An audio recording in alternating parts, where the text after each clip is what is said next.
Di sini saya akan menjelaskan tentang beberapa materi yang telah diberikan. Yang pertama, pemahaman lintas budaya. Etika melakukan komunikasi melalui telepon. Berkomunikasi melalui telepon adalah salah satu metode yang umum dalam bisnis. Makanya ada beberapa etika yang perlu diperhatikan ketika menelpon. Yang pertama, menjawab dalam 3 detik. Etika pertama ketika menggunakan telepon adalah menjawab panggilan secepatnya, sehingga usahakan selalu menjawab panggilan telepon paling lama setelah teleponmu berdering 3 kali. Yang kedua, menyapa dengan ramah. Etika menelpon selanjutnya yang perlu diperhatikan adalah memberi sapaan dengan ramah dan positif. Etika menelpon selanjutnya yang perlu Anda tahu adalah memperhatikan bahasa tubuh. Menurut Indek, bahasa tubuh tetap mengomunikasikan perasaanmu meski Anda tidak berbicara secara tatap muka. Yang keempat, berbicara dengan jelas. Ini karena pihak penelpon tidak bisa mengidentifikasi bahasa tubuh dan ekspresi wajahmu, sehingga mereka hanya bisa menilaimu melalui suara saja. Nomor 5, melakukan active listening. Etika menelpon selanjutnya adalah mempraktikkan active listening. Active listening adalah memberi perhatian penuh pada pihak penelpon, sehingga Anda bisa memberi respon yang tepat terhadap informasi atau keluhan yang didapat. Yang keenam, menggunakan bahasa yang tepat. Etika menelpon harus diperhatikan adalah menggunakan bahasa yang tepat. Maksudnya, jangan menggunakan bahasa informal atau slang, terlebih ketika berbicara dengan konsumen. Jujur ketika tidak tahu jawaban. Terkadang Anda mungkin tidak tahu jawaban untuk solusi untuk hal yang disampaikan penelpon. Jadi, etika menelpon yang tepat ketika situasi terjadi adalah dengan bersikap jujur, beritahu pihak penelpon bahwa Anda belum tahu jawaban atau solusi untuknya.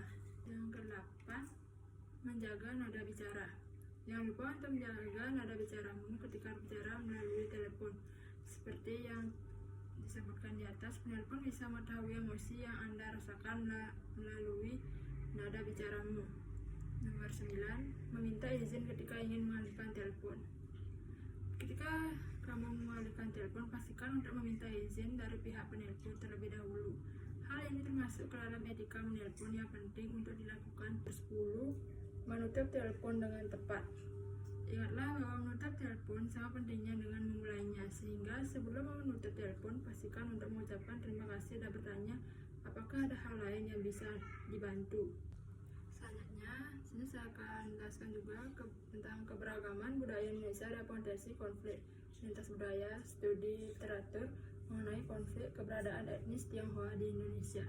Indonesia merupakan negara yang terdiri dari berbagai ragam budaya dan masyarakat yang majemuk. Karena keragaman budaya inilah yang menjadi sebuah kekayaan yang luar biasa yang tidak dimiliki oleh negara lain. Keberagaman budaya di Indonesia merupakan potensi yang sangat baik. Keberagaman dilakukan melalui komunikasi dan interaksi lintas budaya untuk menghasilkan interaksi sosial yang kaya dan menghargai perbedaan. Konflik dapat terjadi karena aspek-aspek antara lain prasangka, etnosentris. Pada kasus konflik etnis Tionghoa dengan beberapa etnis pribumi di Indonesia, menunjukkan bahwa keberagaman merupakan sumber potensi konflik.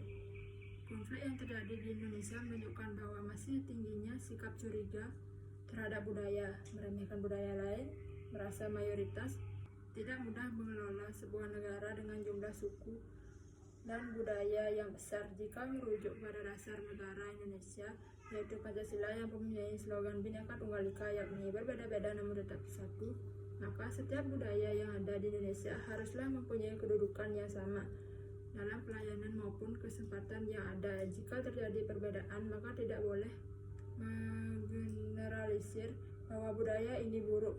Belajar membuka pandangan, wawasan akan keberagaman serta menghindari dogma yang memaksakan budaya sendiri kepada orang lain merupakan pilihan bijak untuk mengurangi konflik lintas budaya. Permasalahan komunikasi menjadi hal yang sangat penting ketika melakukan komunikasi lintas budaya, karena proses komunikasi bukan hanya sekedar bertukar pesan, namun secara lebih luas merupakan proses interaksi sosial antara individu dan kelompok sosial yang mempunyai latar belakang yang berbeda. Membangun komunikasi lintas budaya bukanlah hal yang mudah, namun kesalahpahaman dapat diminimalisir dengan mengembangkan komunikasi yang baik dengan mengurangi sikap stereotipe, prasangka, dan etnosentris. Kesadaran akan kemajemukan adalah tanggung jawab semua elemen masyarakat yang ada di Indonesia. Oleh karena itu, perhatian pemerintah Indonesia dengan diberikannya pengakuan atas keberadaan etnis Tionghoa sebagai bentuk keberagaman budaya di Indonesia juga harus didukung dengan tindakan nyata, sehingga dapat diterima secara utuh seperti etnis-etnis lainnya. Selanjutnya ada etika kerja yang wajib diketahui oleh staf hotel dan kru kapal pesiar. Yang pertama, penampilan profesional. Penampilan profesional adalah hal yang pertama dilihat oleh tamu.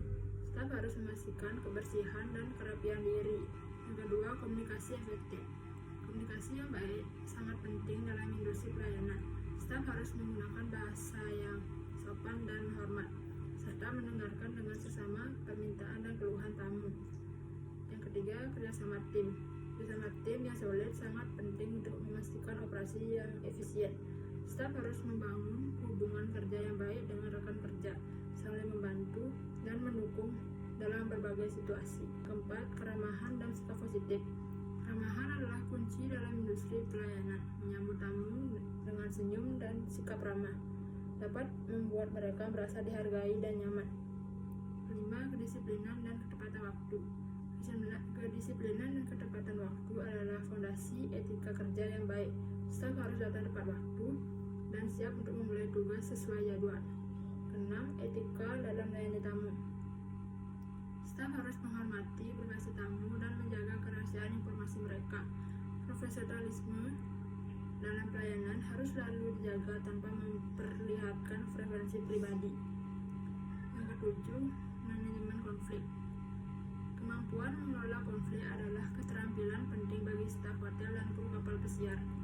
Mengatasi keluhan tamu dengan tenang dan mencari solusi yang memuaskan adalah bagian dari tugas sehari-hari. 8. Kesadaran budaya. Dalam industri yang melayani tamu dari berbagai latar belakang, kesadaran budaya sangat penting. Staf harus menghormati keanekaragaman dan menunjukkan sensitivitas terhadap nilai-nilai budaya yang berbeda. 9. Inisiatif dan tanggung jawab. Menunjukkan inisiatif dalam pekerjaan tanpa menunggu perintah dan bertanggung jawab akan tugas yang dilakukan adalah bagian dari etika kerja yang baik. 10. Keselamatan dan keamanan. Keselamatan tamu dan rekan kerja adalah prioritas utama. Staf harus mematuhi semua prosedur keselamatan yang ditetapkan dan selalu mengutamakan keamanan tamu dalam semua aspek pelayanan.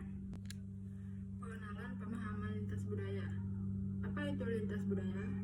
Lintas budaya adalah sebuah konsep yang mengakui perbedaan di antara para pebisnis dari berbagai negara, latar belakang, dan suku bangsa, serta pentingnya menjembatani serta perbedaan tersebut. Dengan adanya globalisasi, pendidikan lintas budaya menjadi sangat penting bagi keberhasilan bisnis dalam membuka dan mempertahankan pasar baru. Mengapa penting untuk paham tentang lintas budaya? Karena pemahaman lintas budaya menitik beratkan pada pentingnya program ini bagi kaum muda, karena dapat memperluas wawasan mereka mengenai multikulturalisme dan nilai-nilainya yang dapat menumbuhkan toleransi. Tata komunikasi dalam lintas budaya. Komunikasi antar budaya adalah suatu proses mengirimkan dan menerima pesan-pesan antar orang-orang yang latar belakang budayanya dapat membawa mereka mengartikan tanda-tanda verbal dan non-verbal dengan cara yang berbeda. Keterampilan komunikasi yang diperoleh akan memudahkan perpindahan seseorang dari pandangan yang monokultural ke pandangan lebih multikultural, sehingga kemungkinan besar bisa membantu kelancaran studi lanjut di luar negeri. Ini jenis konteks budaya komunikasi. High context culture.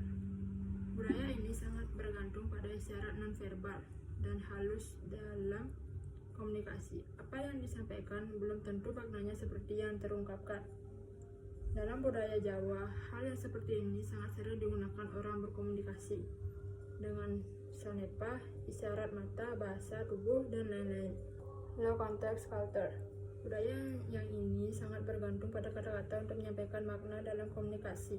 Apa yang disampaikan maknanya dengan ucapan verbal. Karena itu, biasanya orang dengan budaya seperti ini akan betul-betul memperhatikan apa yang dibicarakan oleh lawan bicaranya. Variasi komunikasi antar budaya. Komunikasi verbal. Dalam komunikasi verbal, pilihan kata yang digunakan dapat mempengaruhi baik tidaknya kurang sopan. Komunikasi nonverbal. Nonverbal sangat penting dalam keberhasilan komunikasi. Faktor-faktor seperti ruang pribadi, sentuhan, ekspresi wajah, kontak mata, dan sikap tubuh perlu diperhatikan dalam berkomunikasi dengan orang lain. Sekian, terima kasih.